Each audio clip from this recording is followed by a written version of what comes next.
Hey guys, hope you're well.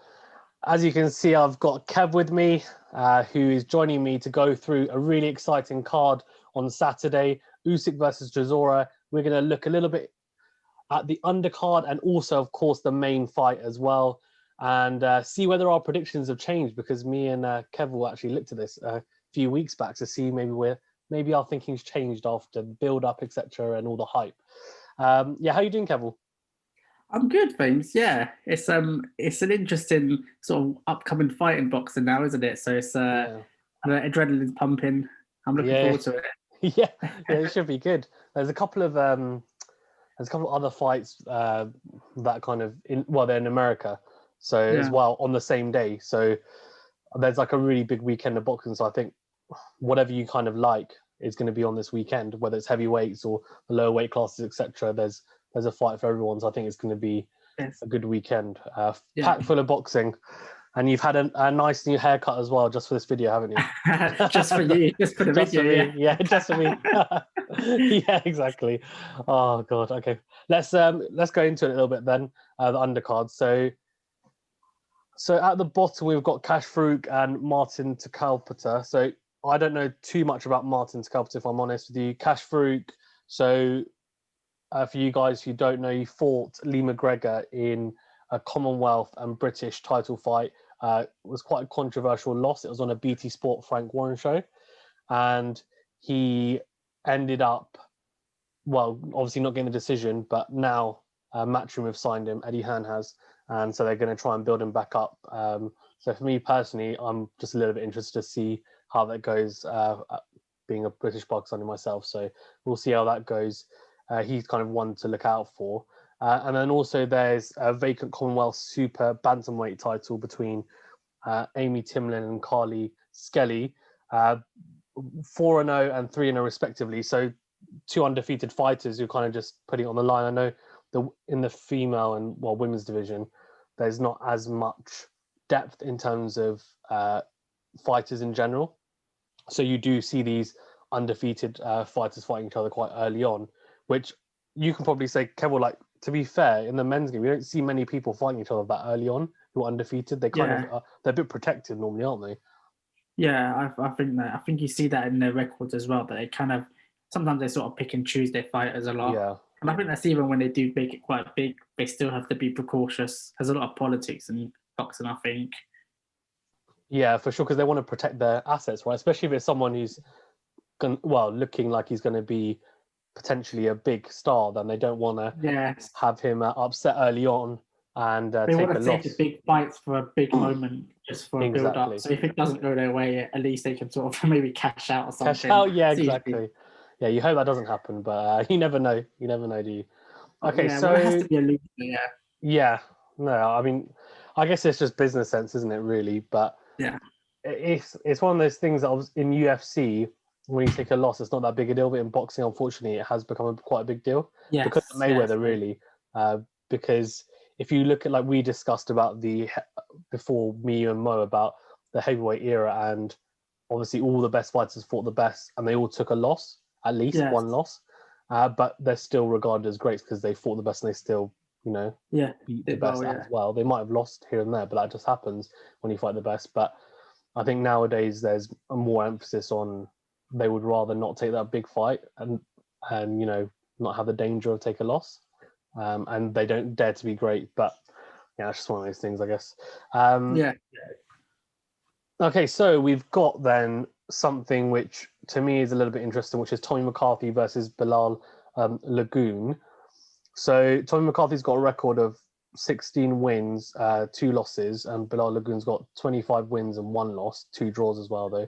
So Okay. this is for the vacant European cruiserweight title. So we're talking about in between British level and world level. This is kind of seen as the stepping stone to see, okay, can you start fighting against those fringe world level fighters?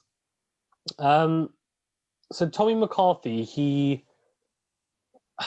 one of those fighters that it didn't look like he was going to become much of a fighter at the start because he's taken 2 losses. There was definitely a cloud around him to say, oh, is he going to make it? and go on. So he lost to Richard Riakporhe it was actually early last year, by TKO, and that was quite a big loss, and it was for like an intercontinental belt. But since then, he's fought in Belfast. So he fought someone with a losing record, which, you know, is a tune-up fight. And then after that, though, he fought someone with a winning record in Italy, and then he fought someone who was 17-0, which is pretty impressive. And that, I think, so that was for the WBC International Cruiserweight title, which is like a ranking title for WBC.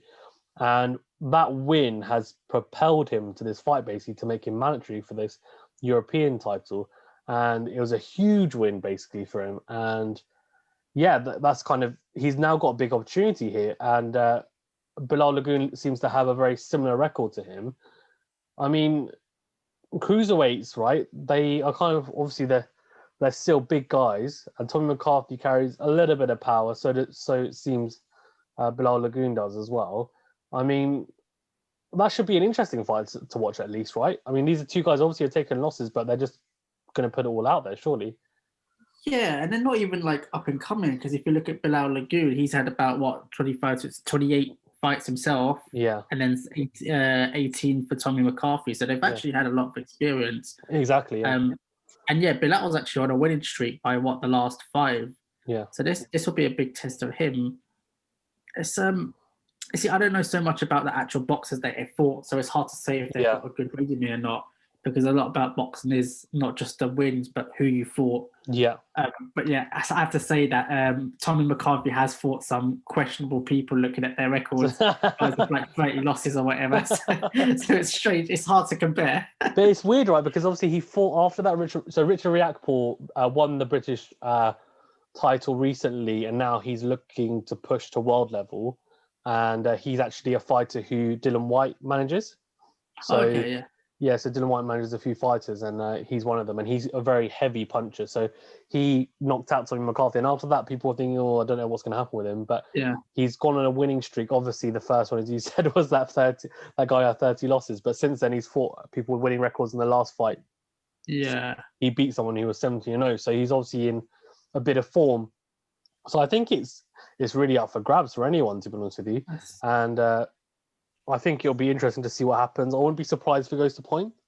But, I mean, 12 3-minute rounds, you're kind of thinking that someone may push the pressure. And you always think that in a fight where there's no crowd as well, these types of fights that are on the undercard, are people going to get affected? But I don't think that'll be the case, because both these guys are obviously now, as you said, they're not young. Yes. They're now kind of coming into their peak or in their peak, and then they now want to push on to world honours. That's where they want to get to. So I think this is going to be a tight fight, but one to look forward to, I think. Let's move on then to a world title fight, which is Savannah Marshall versus Hannah Rankin. So that's 10 2-minute rounds, and it's for the vacant WBO world middleweight title. So Savannah Marshall is unbeaten. She has a amateur win over Claressa Shields, who is arguably the best pound for pound women in boxing, kind of alongside Katie Taylor, I guess you can say. And so they're trying to build her to a super fight with Claressa Shields, basically, she won. It's funny, actually, because when Lomachenko fought recently, they said, he's the quickest person to basically become a 3-weight world division champ.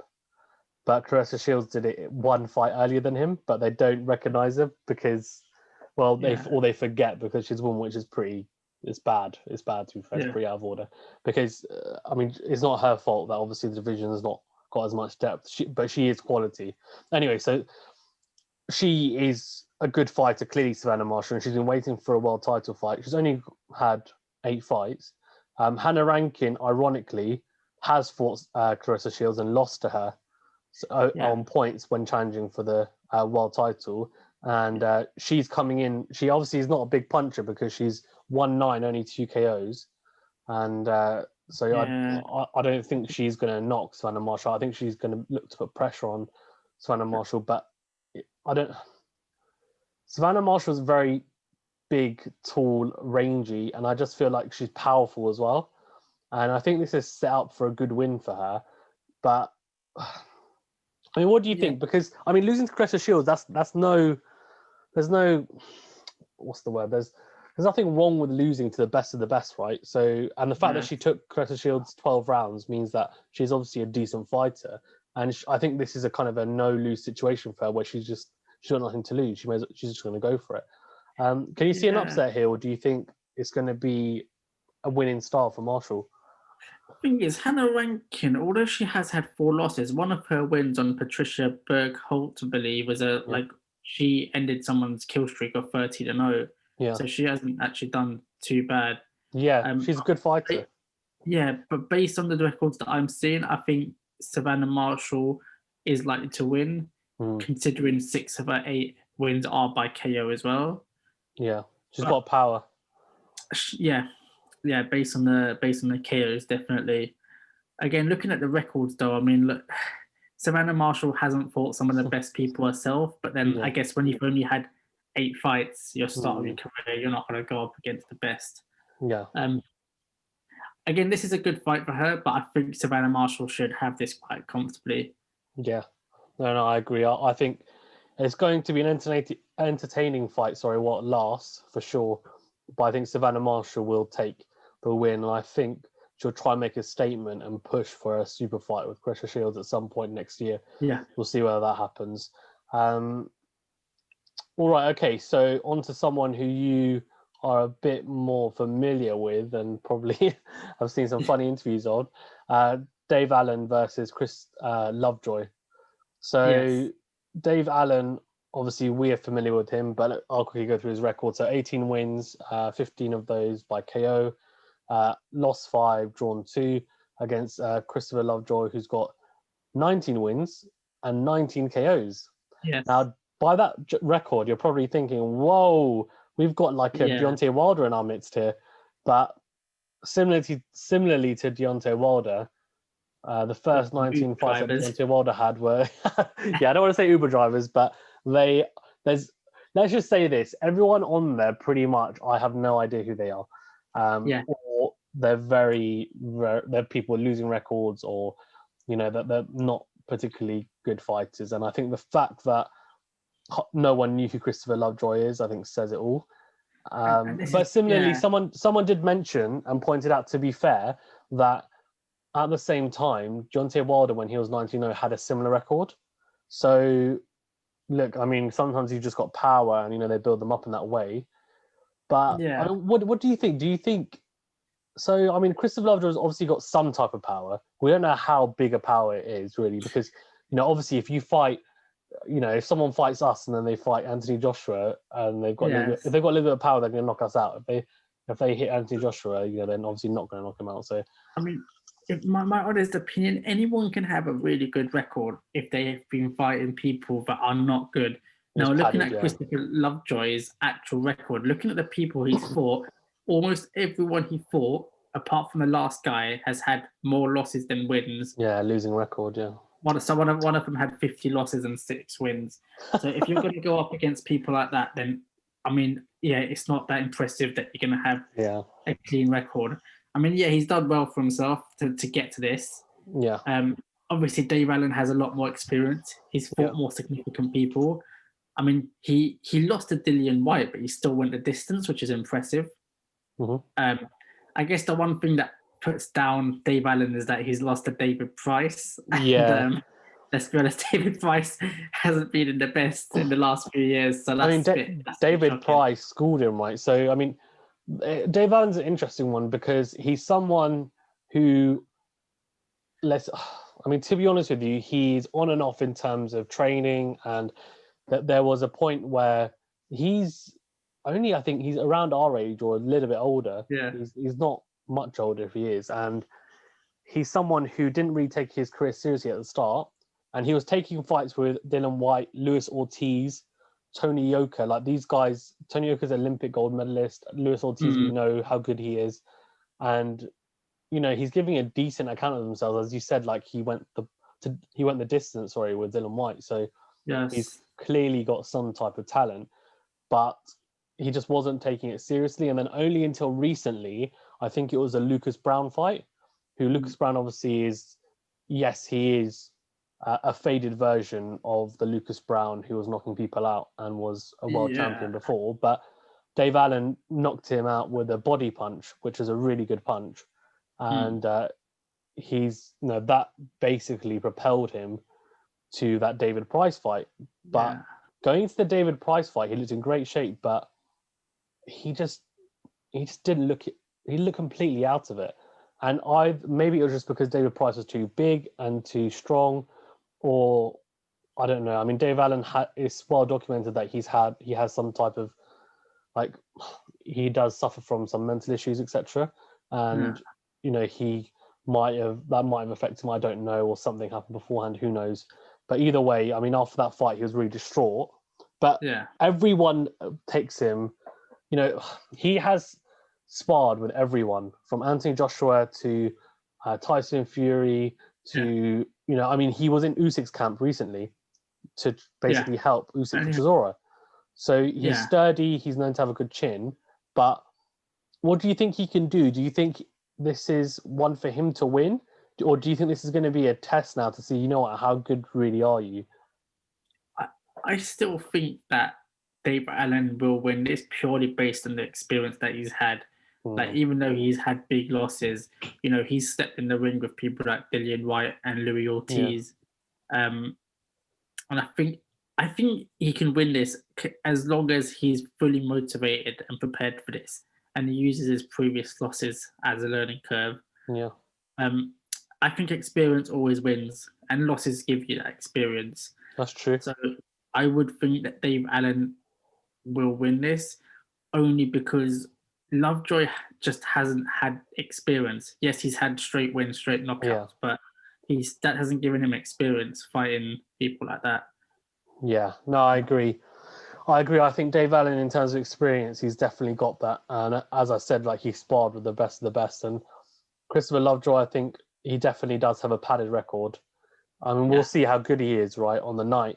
If Dave Allen comes out like we know he can, then it'll be interesting to see what happens. But I think this is a good fight for Dave Allen to see, okay, look, can you win a British title, for example? Because at the moment, Daniel Dubois is going to face Joe Joyce, and that's going to be for the British.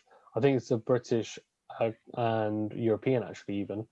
But I mean, whoever wins that fight is going to vacate that belt. I mean, that's going to happen because they're going to look at world honors. So, can someone like Dave Allen win that? I mean, what do you think? Is he good enough to win a British title? I think so, but he has to really stay on top of his game now, even with the losses he's taken. Like, I don't think he'll go that far up, because every time he's been tested by tough fighters, he's lost. Like, if you actually look at his losses, they are to the better opponents, which is why Ortiz and... Because let's be honest, when I look at his opponents, but those 3 fights that he's lost to are the only names that I actually know of. Yeah. So it's just like so Tony Oka, Luis Ortiz and Dylan White, they're world-class fighters. Like, definitely yes, they world-class. Are. That's what I mean, yeah. And David Price is like, I mean, you could say he's European. Maybe he's not world-class, but he's well-known. I think on his best day, he's fringe world level. But he's not world level. I agree. He's not world level. And he had a chance. He wasn't far off the world level in that Povetkin fight, but then he lost it, and then he went downhill. Exactly, But what I'm saying is that when I look at Dave Allen's record, when he's gone up against the world-class level, he's always lost to them. So based on that, I don't think he'll ever be world-class level, considering he's taken losses to good people. But I feel like he has the chance of winning the British or the European title. If he wins this convincingly, then he might fight maybe the winner of Dubois versus Joyce. Well, maybe not, but I don't know. But he'll definitely move up a rank. But I just don't see him going that far, considering when he gets tested, he doesn't really win the tests. Yeah, no, and that's a fair point. Have you seen the shape he's in? Yes, I have. He's quite bold. He's quite big. He's in good shape. So he is in the best shape, I think, ever. So normally he's got a little bit of, like, not podginess, but, like, he's like one of those. Because he was a bit chubby, he was a bit like, wobbly. Yeah. He's not But like, now he's so I follow him on Instagram and he looks pretty ripped now. Like he's got abs and like I've never seen him like that. yeah, And I think during lockdown he said he was eating a lot cleaner and he was training all the time. And obviously it's paid off and he looks yeah, in good shape. So hopefully that carries through and he's in the best shape that he can be physically and he'll perform well. yeah. So we'll see how that goes. Okay, then on to the chief undercard, which is Lee Selby versus George Kambosos Jr. So just a bit of background, because for me, this is a really interesting fight, and mainly because of what it's for. So it's for the final eliminator for the IBF lightweight title. And as we both know, Teofimo Lopez beat Lomachenko to become undisputed lightweight champion. So that's one of those belts. So whoever wins this is going to become mandatory for Teofimo Lopez, which obviously is a huge fight now. Like it's a big money fight and it's mega. So Lee Selby, 28 wins, only 9 KOs, 2 losses. And George Kambosos Jr., 18 wins, 10 KOs, so undefeated. Yeah. So Lee Selby, so this is at lightweight, as I said. He's a former IBF featherweight champion, and until he lost a split decision to Josh Warrington. Yeah. And since then, he's fought twice at lightweight, so he moved up 2 weight divisions. And his last win was a pretty accomplished win against a good campaigner and ex-world champion in Ricky Burns. Yeah. So he's on a bit of a win streak. There are doubts about whether he's got enough power, especially at his weight, because even at featherweight, he wasn't a particularly big puncher, and I think his record indicates that. And so at lightweight, I think even more, if he's going to win fights, it's mainly going to be probably on points. George Kambosos Jr., obviously, he's from Australia, 18 wins, 10 KOs. He clearly is someone who, he's going to be coming in and he won't want anyone to take his away from him. So it's going to be a very interesting fight. And he said, look, I'm going to be all action. I'm going to come for you. So, yeah. What do you think of this fight? Well, look, based on George Kambosos' record, I'd expect him to win this one. He's got obviously a clean record and a greater proportion of knockouts. But again, it's like the previous one where it depends on who you're fighting. Now, I don't really know much about either of their opponents, but I feel like it's always usually a test for that unbeaten person to see if they can still keep that unbeaten record by going up against someone decent. Yeah. So this is technically Kambosos' test.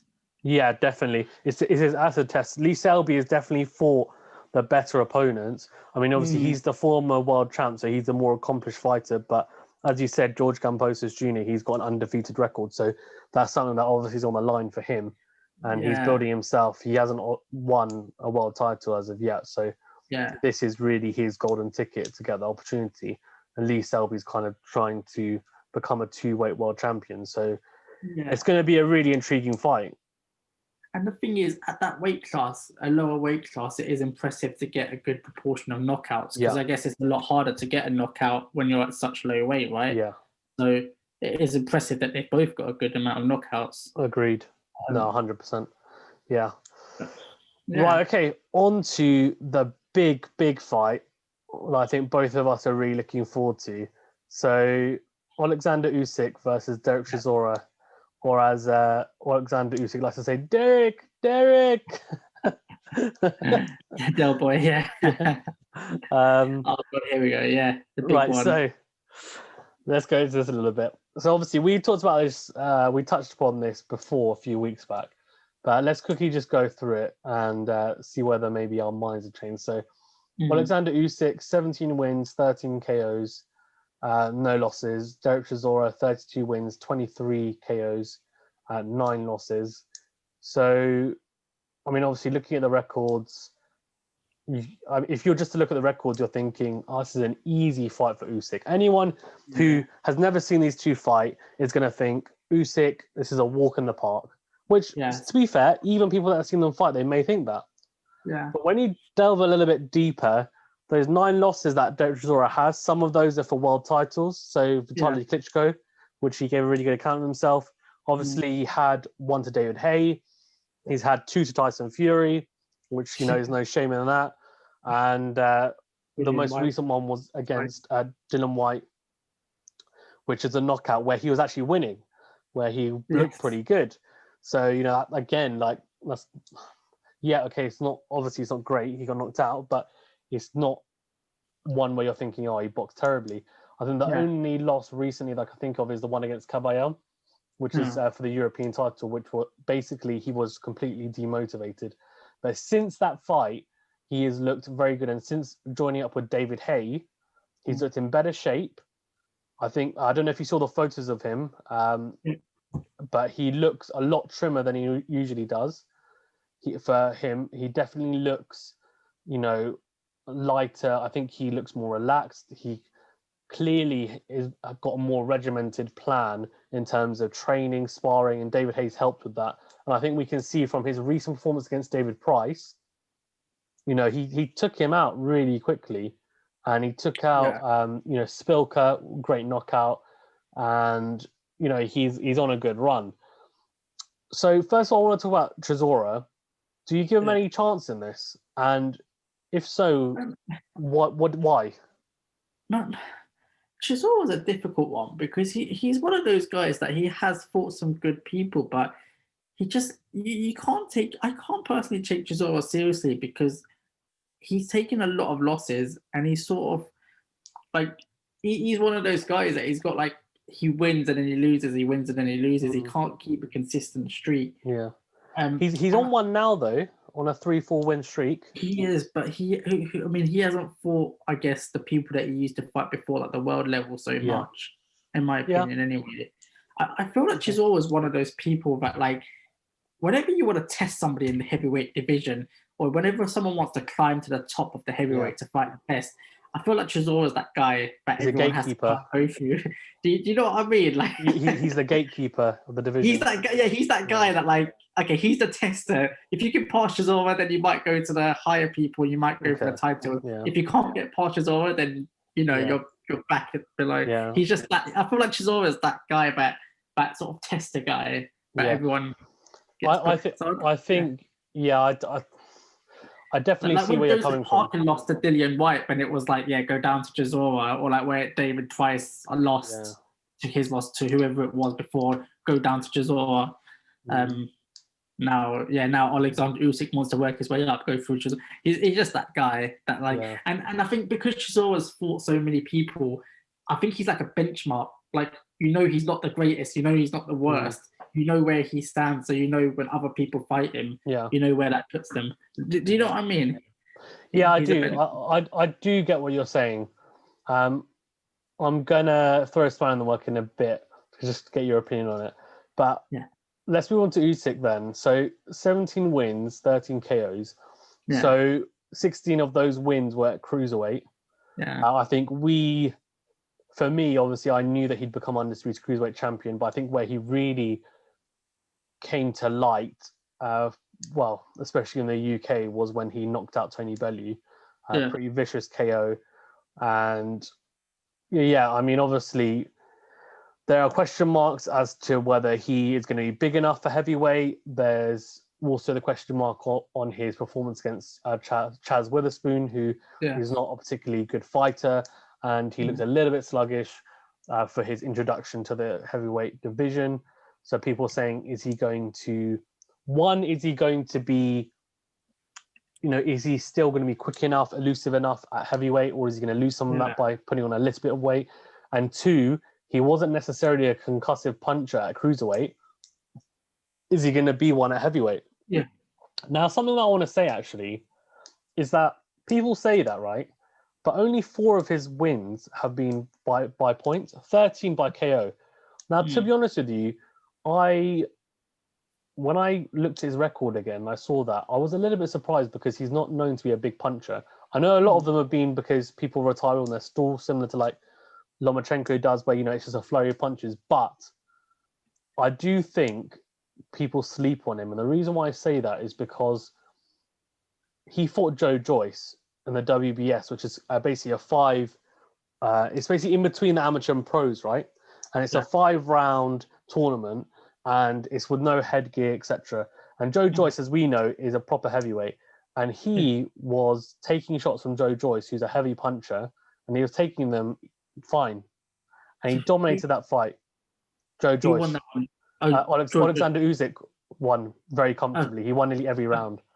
I think he won every round. I don't even know about that fight now. Yeah. So he won every round. So this is in between, like it's a tournament they do in between. So it's like a transition from amateurs to pros.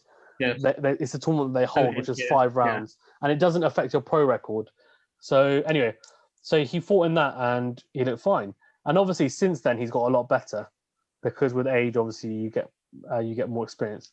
The one thing that a lot of people are saying though is someone like Chisora, right? Especially if he's fit, as it looks like he is, and he is the fittest he's ever been. He's more conditioned than he's ever been. Yeah. We know that he's going to come forward and he's going to be relentless. If he can do that for 12 rounds, right? Be on Usyk's chest, and make it really uncomfortable for Usyk. Throw lots of hooks, body shots. Just basically keep going for a whole 12 rounds. If he's going to be really fit, which it looks like he will be. Yeah. I mean, is Usyk going to be able to handle that? Because that's the thing. I don't think he'll have the gas tank to do that for 12 rounds. So, okay, but let me play devil's advocate. Say he does have the gas tank to do it for 12 rounds. Yeah. Because they're saying he does look the fittest he's ever been. I don't know whether he does have 12 rounds. Maybe it's only 8, maybe it's 9. Mm-hmm. But say he's got 12 rounds, right, where he's just going to be relentless. Do you think Usyk is going to be able to withstand that? Or do you think he's going to buckle? See, I don't think he'll withstand that because when I've seen Alexander Usyk, even against people like Tony Bellew, he doesn't actually have great defense. Like, he's not bad, but he has taken shots. Oh, do you think? Well, that's pretty controversial. Okay, fair enough. Why do you think that? Well, based on when I look at the Tony Bellew fight, I thought like he did take quite a lot of hits, but I guess it was more when like Tony Bellew was a bit tired, so he wasn't able to throw power punches. His defense isn't bad, but he has gotten caught. Obviously, though, most of the times he's been gotten caught has been at cruiserweight, so going to heavyweight, getting caught is going to be a lot more painful. So this is why I'm thinking, his defense isn't bad, but he can still, if Chisora is just going to keep putting pressure for 12 rounds non-stop, he's probably going to get caught, and it could probably knock him out or hurt him. Oh, okay. So, this is why I want to have this discussion, because it's really interesting. Because actually, a lot of people, when he said he doesn't have great defense, they're probably screaming, going, "What are you talking about, Kevin?" But I know what you're saying. I think what you're trying to say is that against Tony Bellew had a lot of success, especially in the first 4 or 5 rounds, where Bellew was very sharp, and he, especially with a couple of the right hands, he hit through the guard and he caught Usyk with a few. They weren't huge punches, but they were big enough punches to stun Usyk and earn the respect of Usyk. So someone like Chisora, obviously, he's not going to be as sharp as Bellew, but he's got a lot more power than Bellew. I'll say that. Yes. So, do you think it's going to be one of those things that when Chisora throws a big shot and clips Usyk, we're going to either see Usyk kind of be like, "Oh, sugar, okay, I need to be more defensive and dance around." Do you think it's going to be a case of that, or it's going to be a case of he's going to eat it up and say, "You know what, come on," because I've seen him in fights where he's got caught and he's gone, "Come on, then, come on," and he'll have a little bit of a scrap almost. But I think it can go one of two ways. What do you think is going to happen though? Do you think Usyk's just going to have? So Usyk's got very good feet. Do you think he's going to be one of those? Chisora might come forward, but Usyk's just going to dance around him. Well, this is the thing. Usyk would be stupid to just try go in and try not like he'd have to dance around him, considering he's never taken punches from someone the size of Chisora. So he's gonna have to. He has that. That's the only thing I'll say from Joe Joyce, right? Okay, but this is a long time ago. We're talking, right? This isn't like a comparison. This is before his pro, and we don't know what was Joe Joyce a heavyweight then as well? Or was they were about the same weight now. Okay, but I think it's hard to compare something before professional to now, and considering Derek was very experienced. I think it's hard to compare. I still think that, Usyk, considering think about it, for most of his career now, he's been used to taking shots on cruiserweights. For him to just go in and take a shot from a heavyweight like that, he'd be a bit crazy. considering he wouldn't like his chin hasn't been used to that.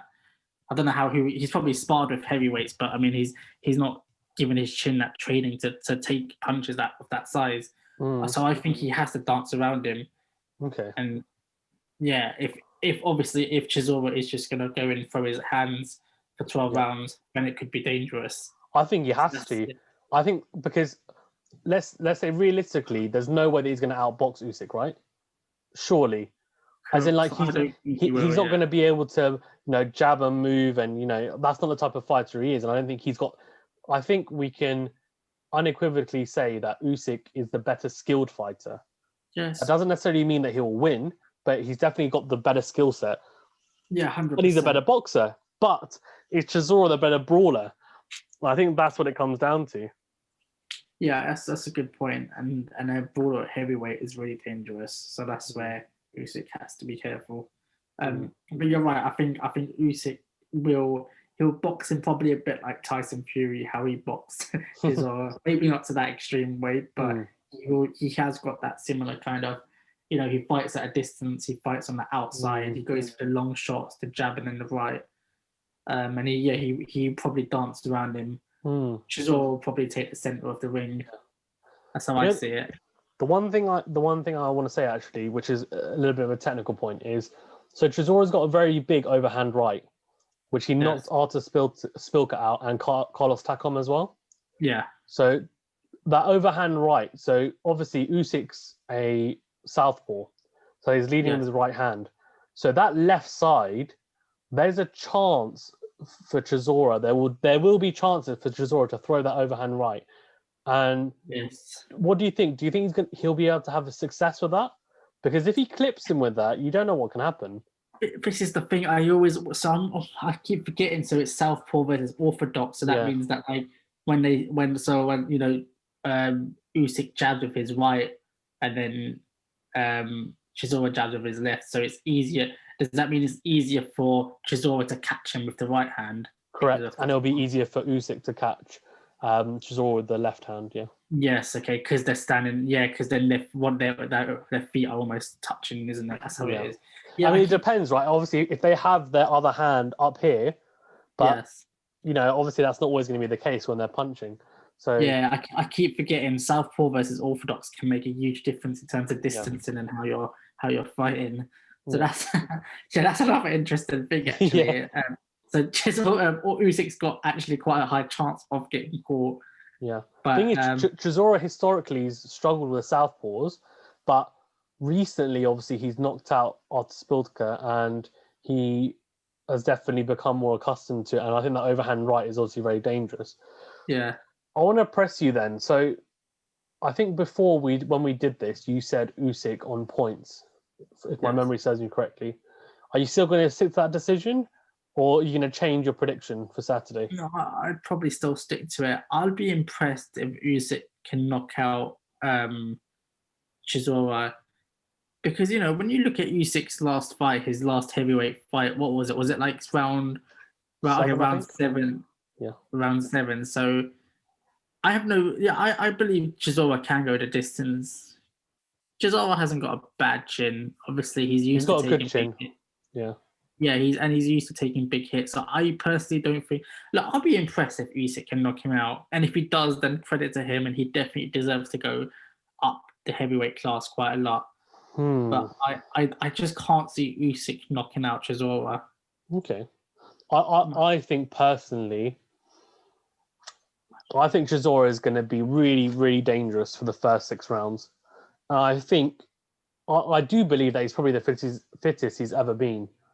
The only thing I'm going to say, though, is that I think you can be as fit as you want, but when Usyk is moving around, and similar to Lomachenko, like Usyk, he twitches and he'll throw feints, and sometimes when he's not even throwing, you as an opponent, you're looking, thinking, oh crap, what's he going to do? You kind of don't know, and so you're moving nervously, and that burns more energy as well.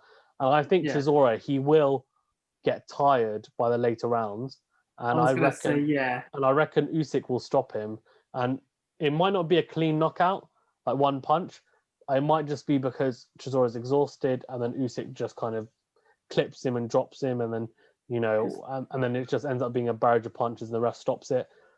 I'm really interested to see whether Usyk's got the power at heavyweight, and I think that's going to be the biggest thing for me. And yeah, we'll see. But I agree with you. I think Usyk win. Yeah, but here's the thing. Like, I think it could be like, how Chisora was against Dillian White in the first fight, where he basically gassed out in the second half of the fight, but he still held on. He still survived. So like, I think he'll be fitter than that. But Dillian White doesn't move as well as Usyk, to be fair. Yeah, I'm just saying into perspective against like Chisora, he sometimes throws everything and it gasses out, which is what happened in that first fight. This could happen again. So then, in that sense, you're right. If Chisora throws everything too early, he punches himself out, and that's Usyk's for the taking. But I think Chisora's learned from that massively. Agreed. And I don't know. Chisora is a brawler, and this is the first time Usyk's really been put in there with a brawler like that. Yeah. So there'll be an interesting one. Yeah. So we've both gone for Usyk, right? If Usyk wins this, let's say he wins in style. Okay? Yeah. I want to throw something controversial. So obviously everyone I think at the moment is like, we want to see Joshua versus Fury. Would you want, if Usyk wins in style, would you actually rather see Joshua versus Usyk, and then whoever wins that face Fury for undisputed? Because realistically, if Usyk wins in style, Joshua will probably have to drop the WBO belt because Usyk's mandatory for that fight to happen with Fury. Do you think it doesn't really matter what belts are on the line, and that actually you'd just rather see Joshua Fury, or would you want to see Usyk versus Joshua first?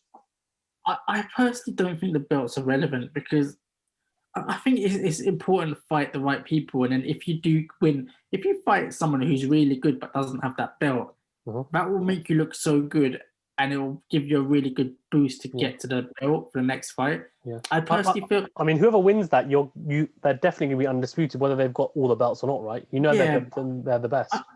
I feel like the belts just make everything a lot more political, because everyone's like fighting for the belts. Like, so say if like, this top heavyweight right now has the belt, and everyone wants to fight him, but then he loses it by an upset. It's like, oh no, well, let's go to that guy who's now got the belt. But it's like, no, but that could have just been a luck thing. So it's like, I feel like the belts just make it all political. I think the best should really fight the best, and I still think like people like Deontay Wilder should be still fighting the best, even though he's lost the belt. That doesn't stop him from doesn't mean he's irrelevant now. Does that make sense? I agree. I don't think the belt should make any difference. You know what? I 100% agree with you. 100%. I think, look, if Joshua fights Fury, it doesn't matter. There could be 0 belts on the line. They could relinquish all the belts, and that this fight is for the number one in the division. It's so blatant. Everyone knows that. And something that was really interesting, actually, that I want to point out, and that I want to say is that, so when Teofimo Lopez beat Lomachenko, he made a really good point after, right? He said everyone wants to be Money Mayweather, right? So everyone wants to be, as in when you're all these young fighters, they want to earn the big bucks straight away. But he said no one wants to be. He said, but to become Money Mayweather, you have to be Pretty Boy Floyd first. So as we know, Mayweather had 2 names. When he was coming up, he was Pretty Boy Floyd, and he was actually a very aggressive fighter, and he was knocking people out, he was knocking a lot of people out, and he basically was known as Pretty Boy Floyd. Then when he fought Oscar De La Hoya, that's when he became Money Mayweather, and that's when he became a bit more defensive, because he moved up in weight class, and also his hands are quite brittle, so he's got hand issues, so he couldn't punch as much or as hard. Anyway, so basically what he did is he fought the best when he was Pretty Boy Floyd, the best of the best, and he didn't duck anyone. Then when he became Money Mayweather, he was the A side, and he started earning the big bucks, and then he could then dictate what he wanted to do, who wanted to fight. And Teofimo Lopez is saying that's the same thing. He's saying, look, I'm still young, even though he's just beat Lomachenko. He's saying, look, I'm not earning the big bucks. Like, I'm not Money Mayweather status yet. I'm still at that pretty boy Floyd status, and I need to still fight the best. And then once I fight the best, then I can say, look, yeah, I'm Money Mayweather because I'm earning the big bucks. And everyone expects, especially all the younger fighters, they expect to just get that money straight away without fighting the best. And I think that's the issue. And you pointed out really well when you said the best need to fight the best. And that's the only way that you can become a superstar like someone like Floyd Mayweather was, or Canelo is now. You have to fight the best. It's just simple. You have to take the risk, Yeah. Take the risk. No, I agreed. Like, Floyd had two names. So Floyd he was knocking people out. Then are you saying that when he became Money Mayweather, then he became easier because he was picking his fighters a bit more? So he was the B side when he was Pretty Boy Floyd. Yeah. So he was the B side. So he was he took the less. He was splits. coming to people, sort of thing. Sorry. He was sort of coming to he was like he was also underdog to other people at first. Correct. He was taking lowball offers, but he was like, you know what? Doesn't matter because I'm going to beat them, and that's what happened. He beat them. Yeah. He took their power. Then eventually kept going. It created a big fight with De La Hoya. Then when he beat De La Hoya, he was still the B side. But when he beat him, he became the A side because De La Hoya at that time was the superstar in boxing. He beat him. He became the superstar in boxing. Then he became Money Mayweather. He was a pay-per-view star. That's now how his legacy began from Money Mayweather. But before that, people forget that he had tens and tens of fights before that where he won world titles and he beat people up in multiple weight divisions because he fought the best.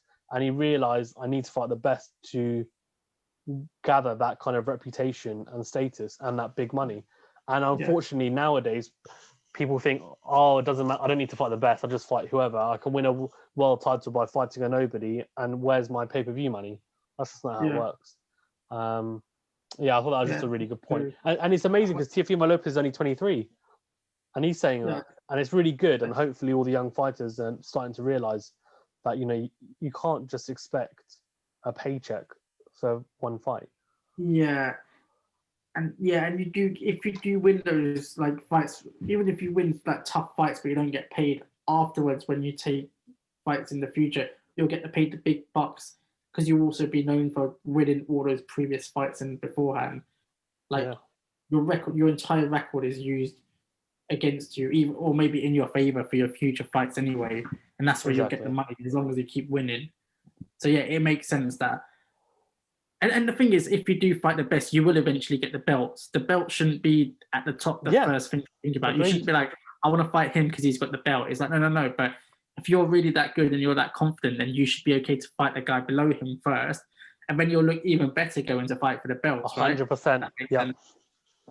Yeah. No, I agree. 100%. 100%. But everyone's just about, I want to be WBC, I want to be champ, I want to have that belt. It's just like, shouldn't. Oh, yeah. I don't know. That's just how it is. Yeah. Everyone wants a shiny belt. Right, okay, yeah. Do you have anything else to add before we wrap up? No, I mean, I look forward to the fight. And I think recently heavyweight division, the heavyweight division has been kind of on fire with all these upsets, all these there's been big fights like Fury Wilder. Obviously, Joshua's got his fight with Pulev, so heavyweight division's quite lit at the moment, and I'm excited to see this fight and the upcoming ones. It should be interesting. It should be really interesting. Fingers crossed. Fingers crossed. It's a good fight, and we get some, definitely some entertainment. I'm sure. Definitely some more stuff in fight week this week. I'm sure we'll see some interesting shenanigans before the fight as well. Yeah, some funny interviews from Usyk maybe. yeah, exactly. Yeah, cool. Well, thanks very much, Keval. Guys, as always, if you haven't, please make sure you subscribe, like, comment, share the vids, and stay safe. And thank you very much for watching.